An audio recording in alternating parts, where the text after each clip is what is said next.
Welcome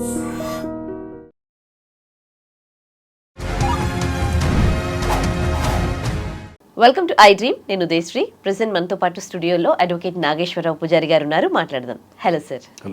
so రీసెంట్గా real ఎస్టేట్లో pre launch offers అని చెప్పి పెద్ద మోసాలు చేస్తూ ఉన్నారు.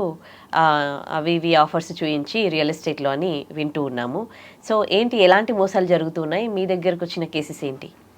ఫ్రీ లాంచ్ ఆఫర్స్ అంటే ఏంటంటే జనరల్గా మనకు అక్కడ బిల్డింగ్ ఉండదు, ఏముండదు, ఖాళీ స్థలం చూపించేసి ఇక్కడ ఫ్యూచర్లో అపార్ట్మెంట్స్ కడుతున్నాము, మీరు తక్కువ ధరకు బుక్ చేసుకోండి అని చెప్పేసి ముందే పైసలు వసూలు చేయడాన్ని జనరల్గా ఫ్రీ లాంచ్ ఆఫర్స్ అంటాం మనం.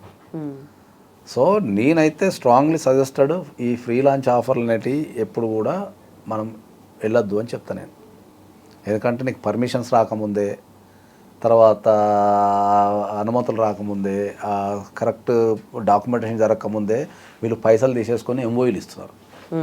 ఓకే, ఆ ఎంఓయూ అనేది టెక్నికల్గా మనం చెప్పాలంటే అది పూర్తిగా ఆడా కాదు, పూర్తిగా మోగా కాదు. అగ్రిమెంట్ అయితేనే ఎన్ఫోర్సబుల్ ఉంటుంది. ఓకే, ఎంఓయూ అనేది ఎన్ఫోర్స్ చేయలేం కోర్టుకి వెళ్ళి, అట్లా అని చెప్పి అది ఫ్యాక్టు కాదని చెప్పలేం. సో నేను ఎప్పుడైనా ఏం చెప్తా అంటే ఏంటంటే ఫ్రీ లాంచ్ ఆఫర్లోకి వెళ్ళొద్దు అని చెప్తాను ఎప్పుడు కూడా.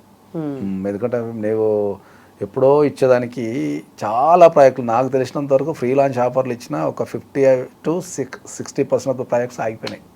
దానివల్ల ప్రజలు చాలామంది లాస్ అయిపోయి కోర్టుల చుట్టూ, పోలీస్ స్టేషన్ చుట్టూ తిరుగుతున్నారు. అది అది that is that we need to understand first. అది మళ్ళీ కట్ చేస్తే మీకు ఇప్పుడు ఎదుర్కొన్న అతిపెద్ద ప్రాబ్లం చెప్తా. ఒకటి, గత ఒక 3-4 years నుంచి రియల్ ఎస్టేట్ మొత్తం పడిపోయింది.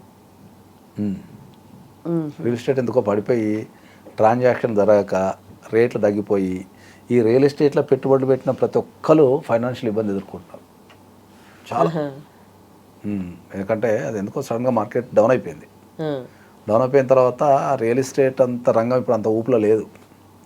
సో అమ్మకాలు కొనుగోలు తగ్గిపోయి ఒకటేసారి ఆ రియల్ ఎస్టేట్ అనేది ఇట్లా స్తబ్దుగా అయిపోవటం వల్ల దాంట్లో పెట్టుబడులు పెట్టిన చాలామంది ఆత్మహత్యలు చేసుకోవటము, లేకపోతే ఈ సంపటం లాంటివి చేస్తున్నారు.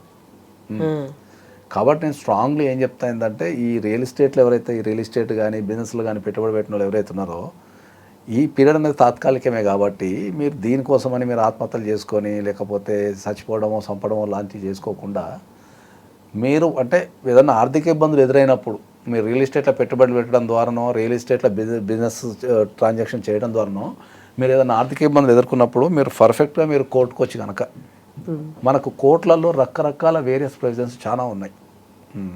ఎందుకంటే అగ్రిమెంట్లు చేసుకొని రిజిస్ట్రేషన్ చేస్తాం లేవని చెప్పినా కూడా మనం కోర్టుకు వెళ్ళి ఆపగలుకోవచ్చు మనం అట్లా. కాబట్టి మీరు రియల్ ఎస్టేట్ వల్ల మీరు ఫైనాన్షియల్ ఇబ్బందులు ఎదుర్కొంటే దాన్ని కోర్టుకు వచ్చి పరిష్కరించుకోండి తప్ప మీరు ఆత్మహత్యలకు ప్రయత్నించి తర్వాత వాటి గురించి మీరు చేయొద్దనేది నేను చెప్తాను.